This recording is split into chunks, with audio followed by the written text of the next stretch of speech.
Good evening. I'd like to share with you the following question.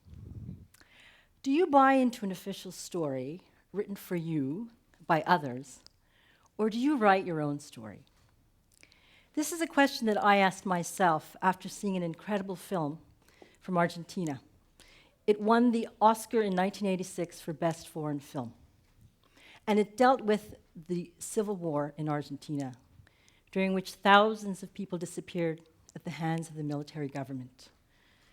The central character of the film is a teacher named Alicia, who teaches history in high school.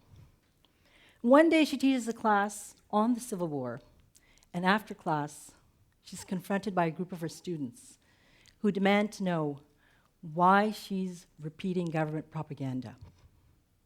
Alicia's astounded. She's never been a political person. She's lived a comfortable middle-class life. And she never gave much thought to the government's official story.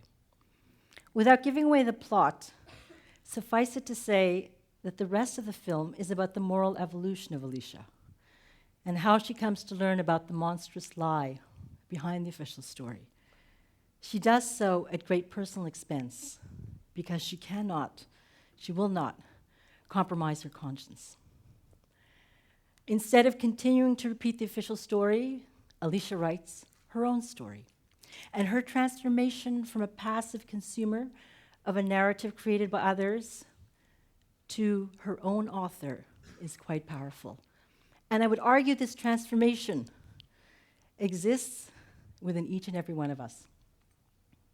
Think about it. At some point in our lives, we've all been provided with an official story, maybe from an individual, a group of people, or an organization.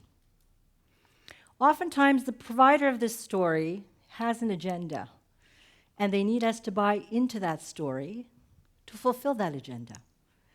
It may be a marketer who'd like us to swallow that ad jingle so that we'll buy a product. It may be a politician who would like us to buy into that campaign message so that we will vote for him or her. Or it could be a larger organization that peddles an official story to buy our silence. Why is it important to write one's own story? Well, first of all, I think we should all have healthy skepticism towards agenda-driven narratives concocted by others. But more importantly, writing our own story speaks to our individuality, our independence, and our integrity. It speaks to our humanity. Sometimes the official story is about a group of others. I remember studying history in grade 9 and reading about how the French settlers came and colonized La Nouvelle-France, which is now Quebec, and how they colonized les sauvages, the savages, the indigenous people of this land. I didn't have the moral courage to confront my history teacher, to ask her why such offensive language was being used and why such a sanitized version of history was being taught in government-issued textbooks. In fact, I'm ashamed to say that I went for decades knowing almost nothing about the rich traditions and culture, heritage, and contributions of our Indigenous brothers and sisters. And I knew almost nothing about the terrible injustices that they suffered. Until one day when a good friend of mine wrote a scathing post in a chat group to which I belonged. She listed a list of the terrible calamities that had befallen them. Broken treaties, land theft, deplorable conditions on reserves, disproportionate incarceration, institutional racism, discrimination, it went on. For me, that was a shocker, and it was an eye-opener. One of the redeeming features of writing your own story is that it's never too late. You can start when you're ready. So I began to learn more.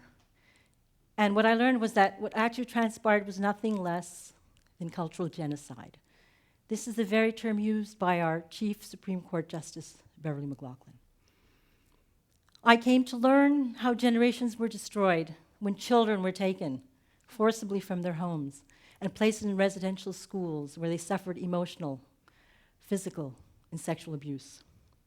Imagine your child, your grandchild, maybe a nephew or a niece, forcibly taken from the family home and being placed in an institution where they're told that their cultural heritage is meaningless, where they're physically beaten for speaking the only language they know, for being told that they have no identity.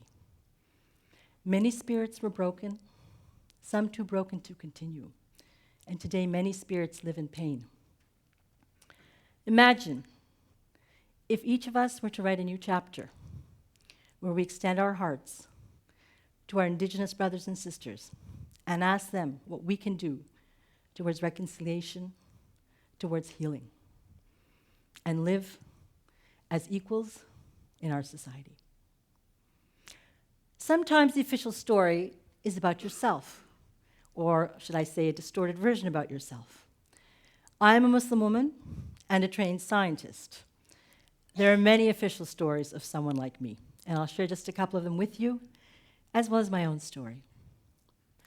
One such story says that you can't be a scientist and a person of faith, that somehow the intellect and the spirit must always collide.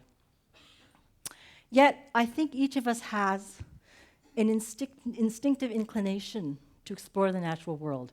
We use our intellect to perceive that world, to understand that world, and we use our spirit to appreciate that world, to revel in its majesty, and to understand our place in that world. When I was in high school, I loved chemistry, math, and physics. And as I later went on to graduate school, as I studied quantum mechanics, Einstein's theory of relativity, molecular interactions in fluids, I was astounded by the harmony, the order, the beauty of the natural world. And the more I studied, the more my faith increased. The more I came to learn, the more I realized how little I knew. My spirit and my faith were never at odds with each other. In fact, in the teachings of my faith, we are encouraged to use our intellect as a means to attain faith. The first word that was ever revealed in our book, the Quran, is read. And it spawned a civilization where the sciences flourished, and there was never any conflict between spirit and intellect. And I'll leave you with one last thought. When a Muslim prays and bows and touches her forehead on the ground, we are taught that this is a moment when we are closest to our Creator. It's also a moment when our heart is at a level higher than our head. Another official story is that as a Muslim woman, I must be oppressed, deluded, or both. Actually, in my own story, I'm happy with myself. I'm not looking to gain any sympathy or approval from anyone, but I am willing to share the roots of my conviction. In our teachings, God has no gender. God is the creator of gender. There is no such language as God the Father or God the Mother. We also have the story of Adam and Eve, but ours is a bit different. Adam and Eve both made a mistake. They felt terrible about it. They asked for forgiveness, and they were forgiven, and they moved on. I think this is a story that each of us go through every day. Eve was never held responsible for the actions of Adam, and in fact, we are held responsible for our own actions. And because she wasn't responsible, in our teachings, childbirth is not seen as a punishment. In fact, it is mentioned in our book numerous times, and we are to remember the struggles and the burden of our mothers, and to give extra care and attention to them. Another official story, unfortunately, which comes up from time to time, is from within my own community. And it goes something like this. I'm second class as a human being. I'm not allowed to drive. My place is in the home. I shouldn't be seen in public. My intellect is deficient. But I refuse to accept narratives written by others. I've used my intellect to read my book, the teachings, and to reflect upon them. And I know to the depth of my soul there is no superiority or inferiority of men over women, of nations and tribes. In fact, what we're taught is the most honorable are those who are the most conscious of their creator. I've learned about the incredible women in our history, how 14 centuries ago, Muslim women were side by side men in the battlefield in combat. How an incredible woman named Khawla bint Thalaba challenged psychological abuse in marriage. Not only was she vindicated, but her example is mentioned in the Quran, and there's a chapter named after her efforts. I've learned about the incredible women in our history, jurists, poets, scholars, judges, rulers, mothers, daughters, businesswomen. And I use their examples to inspire my own story. Another official story which comes up, especially during election cycles, is that as a Western Muslim, I am the other. I don't belong. Well, let me tell you my own story.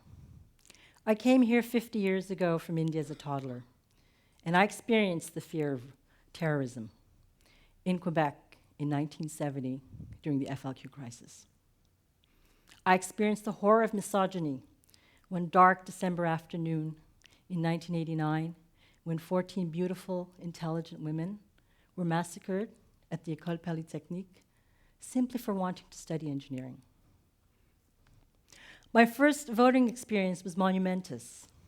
I helped keep the country together in the first 1980 referendum, and I did the same in the 1995 nail-biter.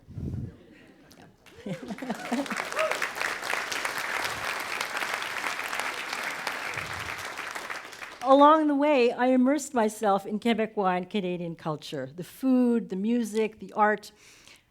I also became a hockey fanatic. I played table hockey, road hockey, driveway hockey, gym hockey, pond hockey, and ice hockey with figure skates, because that's all I had at the time. I even have a suitcase full of hockey cards from the 1970s in my closet.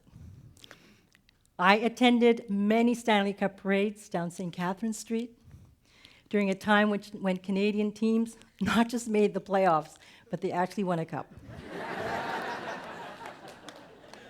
I still remember the great pride I felt when my Harvard professors told me that Canadian graduate students were the best prepared, a testament to our excellent public education system.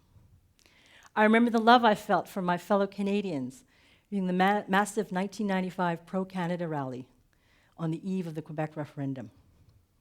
It reminded me of the Hajj, the pilgrimage to Mecca, which Muslims must make once in their lifetime. A sea of individuals from near and far, united in their love for a noble ideal. Our differences melted in a shared vision of the future.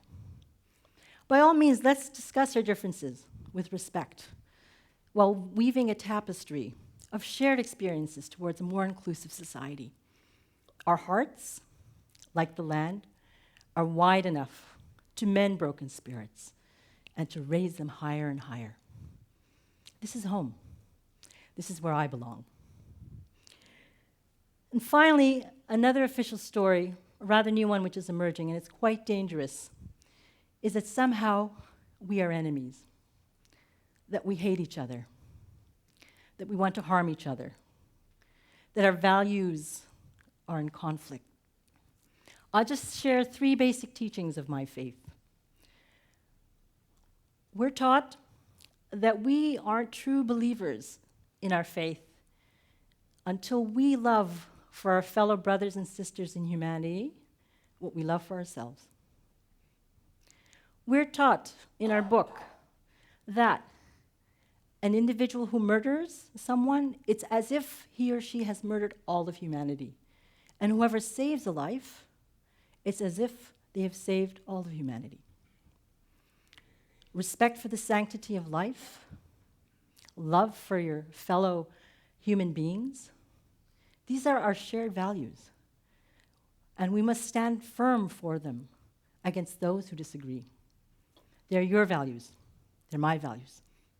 And I choose to write my own story with the pen of my conscience.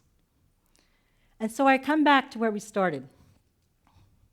Ask yourself, will you buy into an official story written for you by others? Or will you be your own author, using the pen of your conscience, and write your own story? Thank you.